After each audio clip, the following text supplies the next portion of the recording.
The next morning, Captain Veronox and her crew prepared to return to their ship. They gathered in the colony's main plaza with Lisa and the other colony leaders. "We've spent the night reviewing your data," the captain said. "The evidence is compelling. My science team believes your warnings about the void are genuine." Lisa nodded. "What will you do now?" "I will take this information to my government immediately. They need to know what's coming. They need to understand that cooperation may be our only hope." Dr. Murphy stepped forward with several more data crystals. "These contain more detailed plans for the SHIELD project. Your engineers will need these to begin construction of prototype barriers." Jelkar accepted the crystals and carefully stored them in a secure case. "Your technology is centuries beyond what we thought humans capable of. It will take time for our scientists to understand it fully."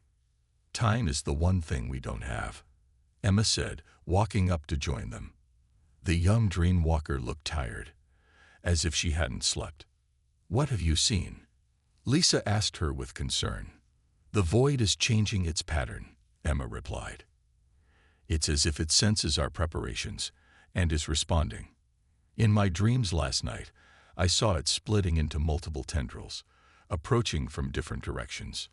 Dr. Miller frowned. "That shouldn't be possible. The void isn't a conscious entity." "Perhaps not conscious as we understand it," Lisa said, "but clearly not as simple as we thought either." Captain Veronox looked at her crew, then back to the colonists. "We need to form an alliance immediately, not just between our species but with Earth as well. The colony must reveal itself." Lisa exchanged glances with the other colony leaders. After a moment of silent communication, she nodded. "We've discussed this possibility. Some of us will leave New Horizon for the first time in generations. We will send representatives to Earth and to your homeworld." "I'll go," Dr. Murphy volunteered. "My knowledge of the SHIELD project will be crucial." "And I'll accompany him," Zoe added. "My abilities might help convince skeptics." Lisa turned to Captain Veronox. "Will you take them aboard your ship? Can you guarantee their safety when you return to your world?" "You have my word," the captain promised. "They will be treated as honored guests and vital allies." Jack Porter, who had been quietly observing, stepped forward. "I'll prepare a shuttle with our technology. Your ship may not be compatible with some of our systems." As preparations began for departure, Emma tugged at Captain Veronox's sleeve. The captain bent down to listen.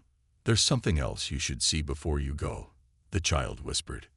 Emma led the captain and Jelkar to a quiet corner of the plaza. "Watch the colony," she instructed. "Really watch it." For a moment, nothing seemed different. Then, as if a veil had been lifted, the aliens saw New Horizon as it truly was. The buildings shifted, revealing a vast city stretching miles beyond what they had previously seen. The dome above them expanded to encompass enormous structures that seemed to exist in multiple places at once. The entire colony pulsed with energy that flowed like rivers between dimensions.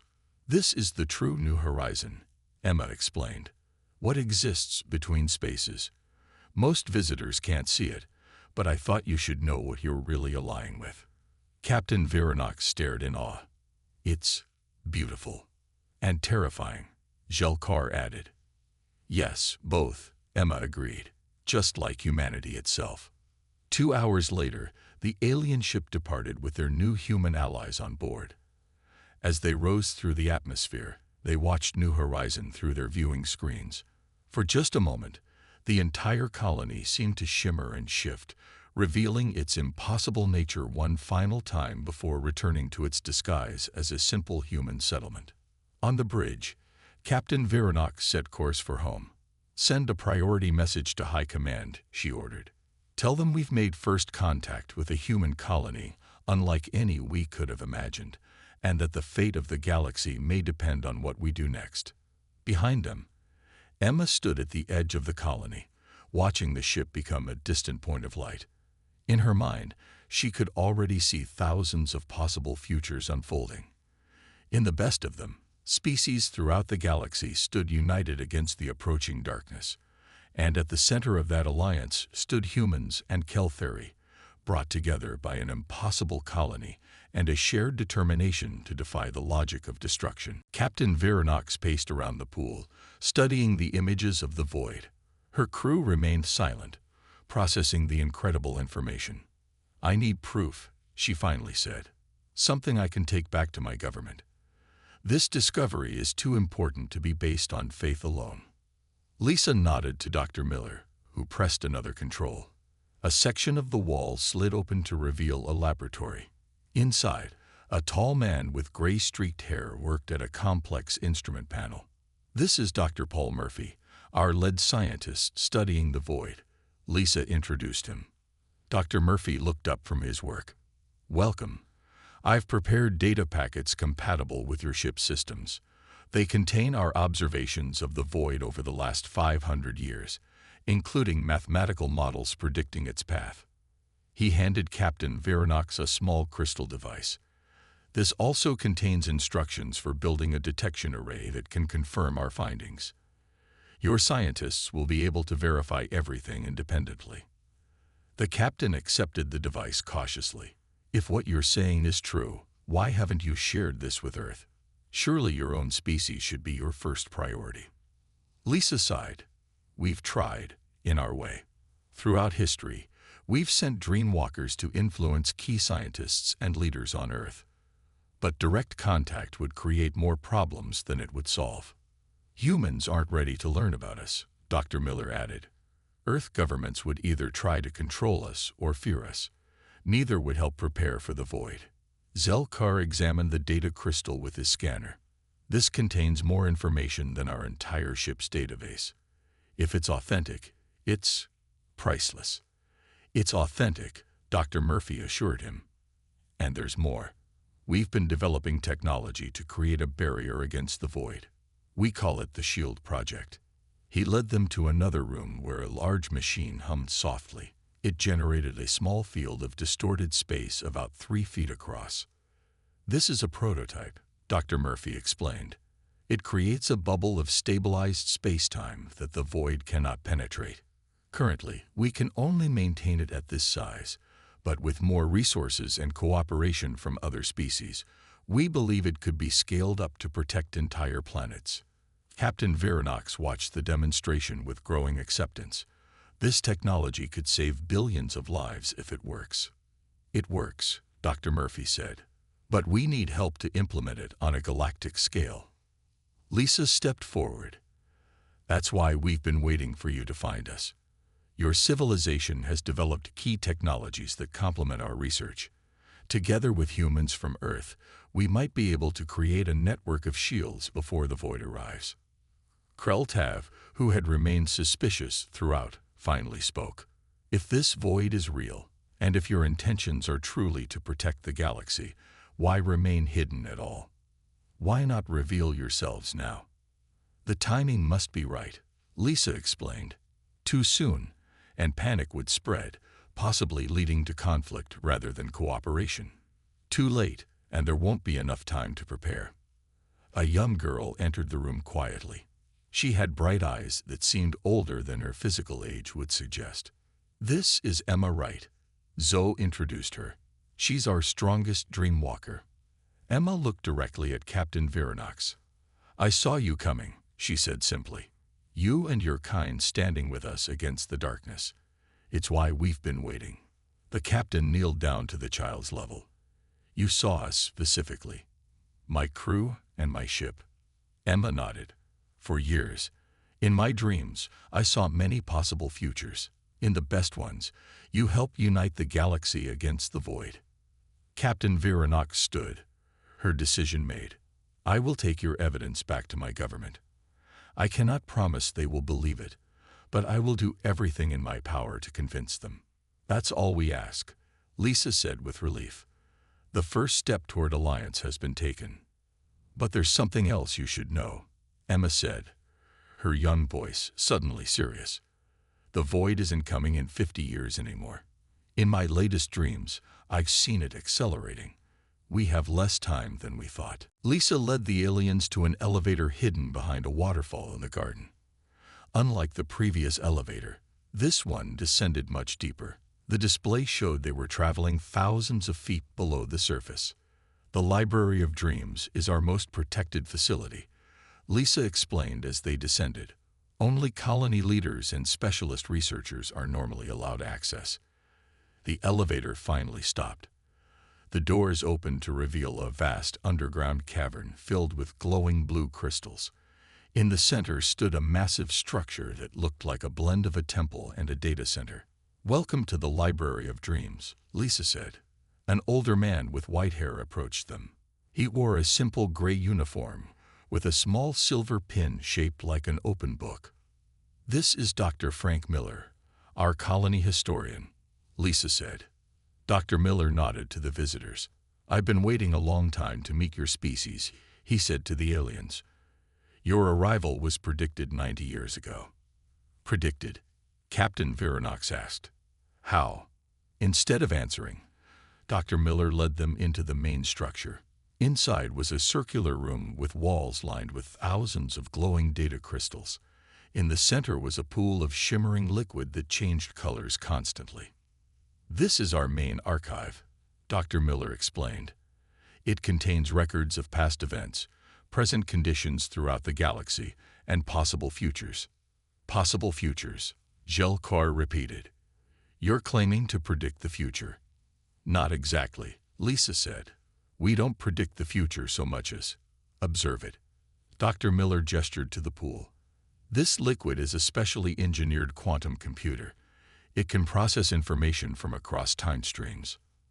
"That's not possible," Davroth said. "Even theoretical quantum mechanics doesn't allow for." "For those who live in normal spacetime, you're correct," Dr. Miller interrupted gently. "But as we explained, New Horizon exists partly in a fold between dimensions. Here, we can glimpse possible timelines." Dr. Miller touched a panel near the pool. The liquid rippled and then displayed an image of the aliens' home planet. Then it showed scenes of their civilization's history, events the humans should have no way of knowing. "This is how you knew we were coming," Captain Veronox realized. "Yes," Lisa confirmed. "We've been monitoring timeline probabilities for centuries. Your arrival has been increasingly likely for decades." Dr. Miller tapped another control, and the pool showed a different image. It was a map of the galaxy with a dark shadow approaching from one edge. "This is what we wanted to show you," he said. "This is why New Horizon exists." The aliens stared at the shadow. It seemed to absorb light and matter as it moved. "What is that?" Kreltav asked, his voice unusually quiet. "We call it the Void," Lisa answered.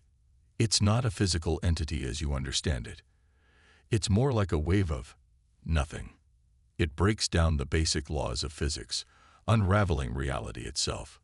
Zoe, who had followed them to the library, stepped forward. "I can see it in my dreams," she said. "That's how our ancestors first detected it, through dream walking." "Dream walking?" Miralon asked. "Some colonists developed an ability to observe distant places and times while sleeping," Dr. Miller explained. "Over generations, this ability became stronger. Zoe is one of our most talented dream walkers." Zoe placed her hand over the pool. The liquid responded, showing more detailed images of the void. "It's coming," she said, slowly but steadily. "Our calculations show it will reach the edge of our galaxy within 50 years. Captain Veronox studied the images carefully. "If this exists, why haven't our scientists detected it?"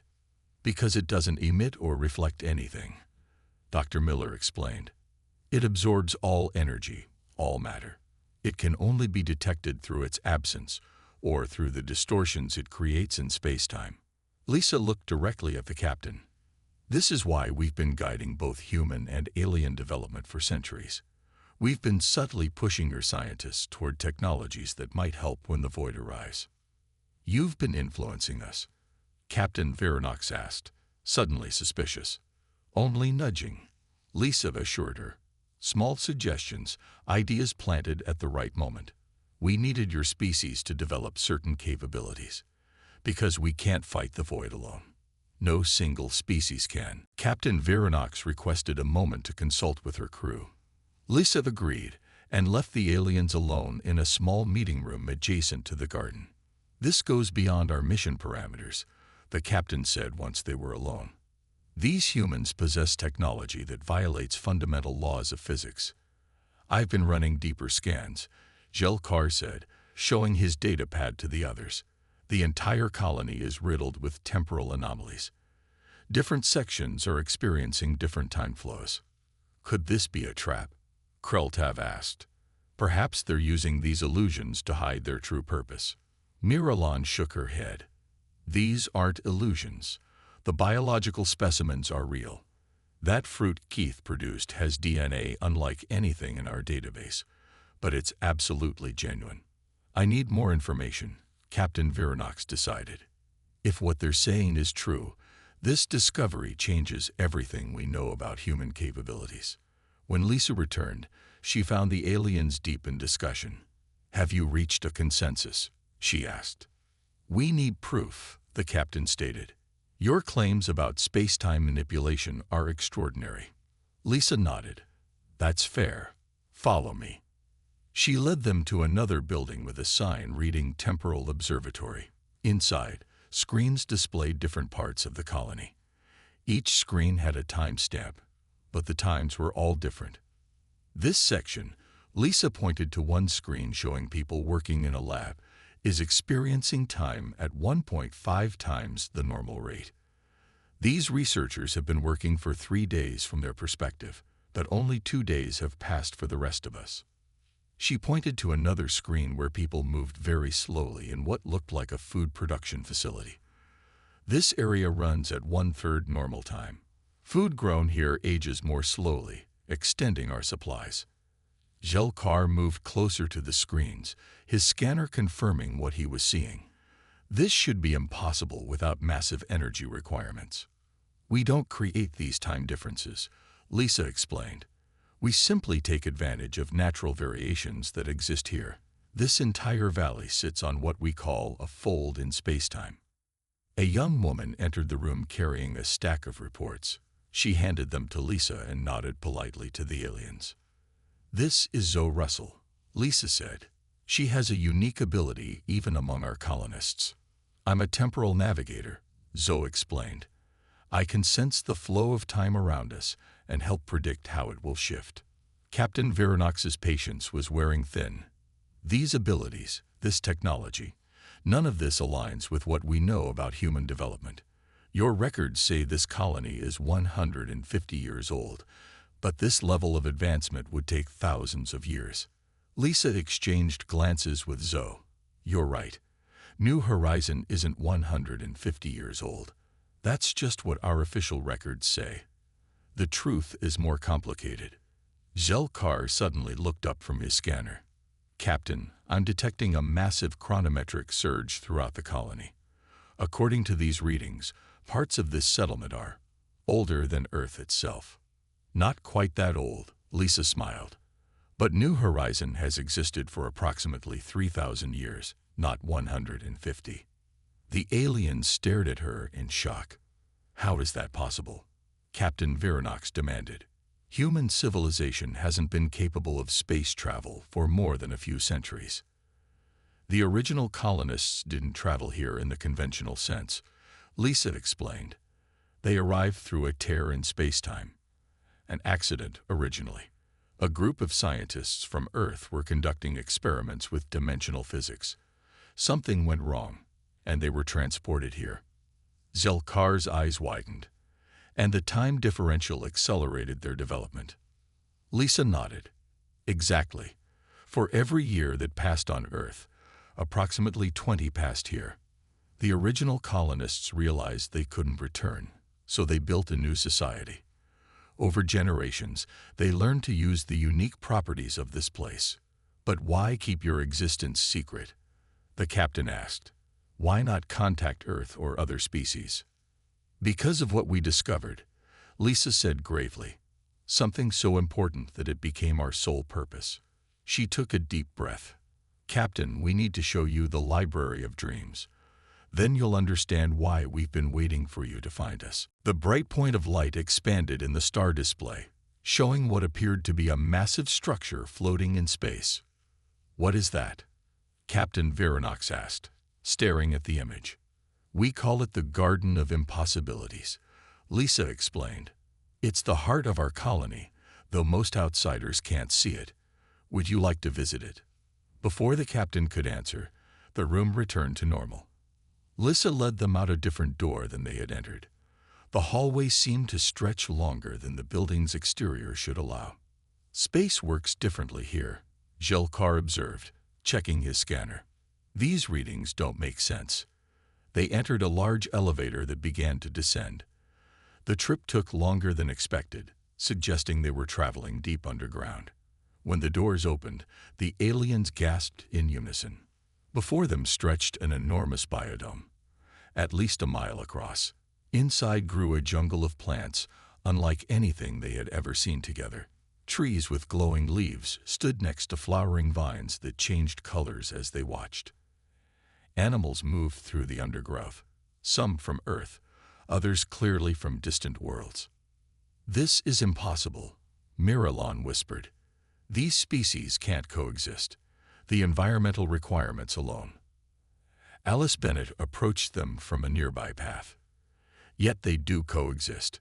We've created a space where the impossible becomes possible." The group walked along a winding path through the garden. They passed a pond where fish with transparent skin swam alongside creatures that looked like small aquatic mammals with 6 legs. "These are from the water moons of Rigel," Davroth said, pointing to the 6-legged creatures. "But no human has ever visited that system." Alice smiled. "We haven't physically been to many of the worlds our specimens come from. At least, not in the way you might think." Captain Veronox stopped walking. "Enough mysteries. What is this place really? How do humans have access to species from across the galaxy?" Lisa nodded to a man standing near a cluster of tall blue plants. He approached the group with a friendly smile. "I'm Keith Daniels," he said. "I might be able to show you something that helps explain." Keith led them to a small building in the center of the dome.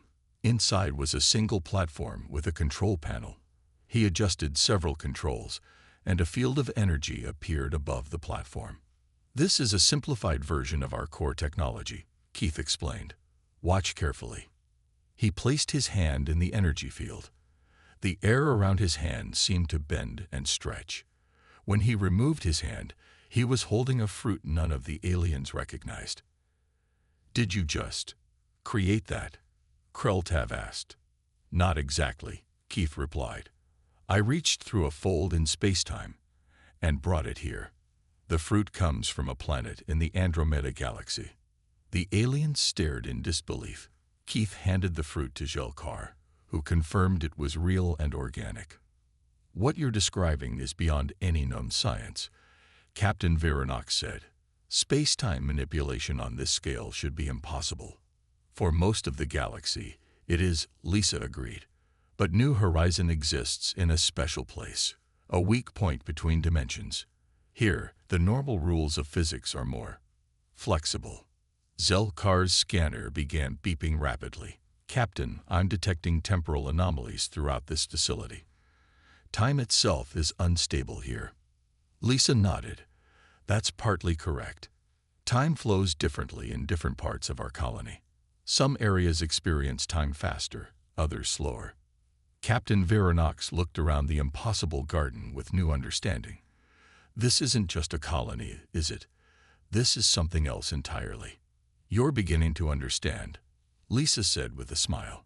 "New Horizon is more than a settlement. It's a nexus point, a place where reality itself can be studied, and in some ways, adjusted." Keith gestured to the surrounding plants. "Every living thing here represents knowledge we've gathered across space and time. Knowledge we've been collecting for a very specific purpose." "What purpose?" the captain asked. Lisa's expression grew serious. "To prepare for what's coming. Something that threatens not just humanity or your species, but all life in this galaxy." The aliens followed Jack and Lisa toward the colony entrance. As they approached, the air seemed to shift around them. The toxic atmosphere gave way to something clean and breathable. Jelkar cautiously removed his breathing mask and tested the air. "This is Earth standard atmosphere," he said in surprise. "How is this possible without a containment field?" Lisa smiled. "We have ways of adjusting our environment. Please, continue to breathe normally." Captain Vernox's voice came through their communication devices. "Report your status, ground team." "Captain, the humans have made contact with us," Jelkar replied. "They've invited us into their colony. They knew we were here, and they knew your name." There was a pause before the captain responded. "Proceed with caution. I'll prepare a second team." "There's no need for additional teams, Captain," Lisa said, speaking directly to the communication device. "You're welcome to join us yourself. We have no hostile intentions." The aliens exchanged nervous glances. These humans seemed to know everything about them. Jack led them through an archway into the colony. Inside, New Horizon was even more remarkable up close. The buildings were smooth and seamless, with surfaces that seemed to flow rather than stand rigid. People moved about their daily tasks, occasionally glancing at the visitors with mild curiosity, but no fear or surprise. "Your settlement defies all logic," Davroth said, examining a nearby structure. "These materials aren't from Earth. They're not even from this galaxy." "You're correct," Lisa nodded. "We've learned to work with materials from across the universe." They passed a garden where a woman was tending to plants. She looked up and waved. "This is Alice Bennett, our head botanist," Lisa said. Alice approached, wiping soil from her hands. "Welcome. I'd love to show you our specimens sometime. We have plants from over 50 worlds, including some beautiful flowers from your home planet." Miralon bent down to examine a blue-leafed plant. "This species went extinct on our world 300 years ago. How do you have it here?" Alice and Lisa exchanged a glance that offered no explanation. They continued their tour to a large central building. Inside, colony members worked at stations with technology that made even the alien engineers stare in wonder. "These interfaces," Davroth said, "they're responding to thought patterns, not physical commands." A man approached them from across the room. "We find it more efficient. I'm Keith Daniels, chief engineer." Jelkar noticed something odd about the humans' movements. They seemed to occasionally move faster than they should, as if briefly slipping ahead in time. "Your physiology is different from standard humans," he observed. "Your cellular structure is more complex." Lisa nodded. "Living here changes us over generations. We adapt." A child ran past them, then seemed to vanish and reappear several feet away. None of the humans reacted to this impossible movement. "What exactly have you adapted to?" Kreltav asked, his hand still near his weapon. Before anyone could answer, the main doors opened, and Captain Vernox entered with 2 additional crew members. "Captain," Lisa said warmly, "thank you for joining us. Now we can begin proper introductions." Captain Vernox stood tall, her authority clear even among these unusual humans. "You seem to know much about us, yet we know nothing about you. How is this colony here? How do you have technology beyond anything we've seen? And how did you know we were coming?" Lisa gestured toward a conference room. "Please, join us inside. Some explanations are better shown than told." They entered a circular room with a table in the center. As the door closed behind them, the walls shimmered and seemed to disappear. Suddenly, they appeared to be standing in open space, stars all around them. "This is a visual representation system," Lisa explained. "To understand New Horizon, you need to understand our position in the universe." The stars around them shifted, and a bright point of light appeared. "That," Lisa said, pointing to the light, "is why we're here. That's why this colony exists where it shouldn't. And that's why we've been waiting for your people to find us." The alien team moved carefully across the rocky terrain. Their camouflage suits shifted colors to match the reddish-brown soil and sparse vegetation. Science Officer Jelkar led the way, his scanner silently collecting data. "The atmosphere is toxic," Miralon said through her breathing mask. Yet somehow those plants near the colony are thriving. They reached a ridge overlooking the settlement. From this vantage point, they could see the colony clearly. A sign near the main entrance read, New Horizon. According to my scans, this settlement has been here for approximately 150 Earth years, Jelkar said. That's impossible. Human expansion only reached this sector 50 years ago. Security Chief Kreltav focused his vision enhancers on the colonists moving between buildings. They appear to be standard humans, but something seems off about their movements. They're too fluid. Davrov, the engineer, pointed toward the structures. Those buildings aren't made from any material I recognize. They appear to absorb and redistribute energy from the environment. The aliens watched as colony life unfolded below them. Children played in an open area protected by a transparent dome. Farmers tended to crops that grew in perfect rows despite the harsh conditions. Workers moved between buildings with purpose. Look at those plants, Marilon whispered. Some of those species shouldn't be able to grow in the same environment. That one with purple leaves is from the Centauri system. And that tree, it's from our home world. Zelkar adjusted his scanner. There's no genetic degradation in these humans. An isolated population this small should show signs of inbreeding after 150 years, but their genetic diversity is higher than Earth's population.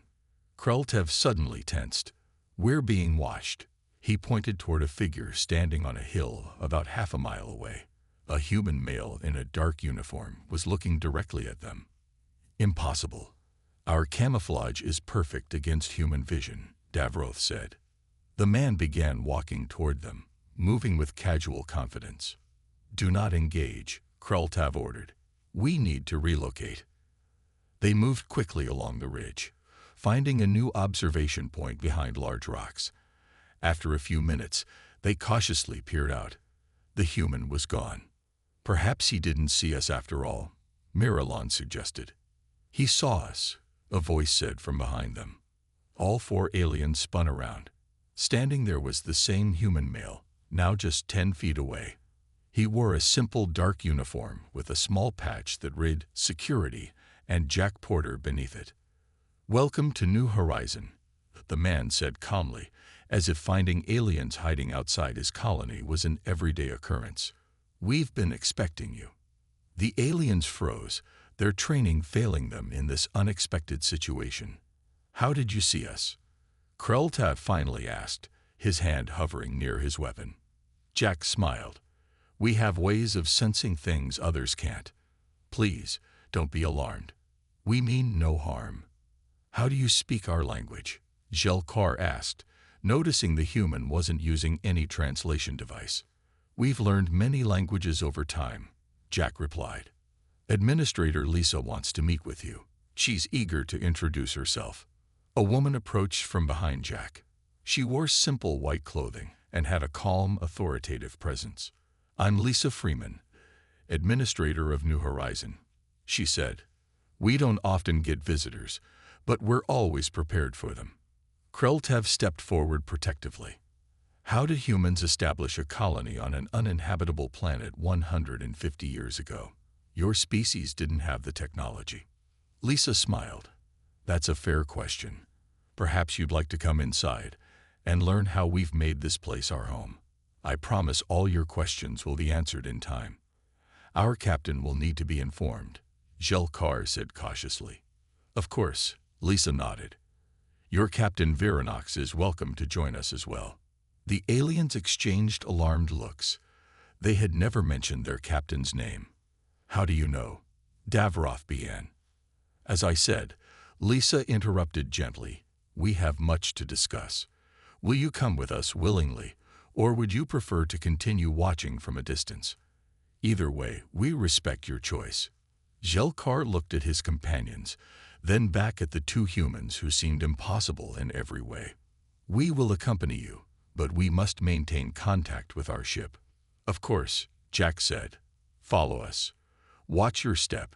The path to understanding is rarely smooth. The ship glided silently through the darkness of space. Its sleek purple hull reflected the distant stars as it approached the small blue-green planet. This was the exploration vessel Stellar Vision *, crewed by members of the Keltheri species on a routine survey mission. Science Officer Jelkar stared at his monitor with 4 blinking eyes. His slender fingers tapped quickly across the control panel as he rechecked the readings. "Captain," he called out, his voice chirping with excitement, "I'm detecting unusual energy signatures from the 3rd planet of this system." Captain Viranox turned her long neck toward the science station. Her skin shimmered with a faint blue glow as she moved across the bridge. "What kind of signatures, Officer Jelkar?" "They appear to be artificial, Captain. Consistent with advanced technology," he replied. "According to our records, this system should be uninhabited." Captain Viranox frowned. The Epsilon Eridani system wasn't part of any known territory. Their mission was simply to catalog planets with potential for future study.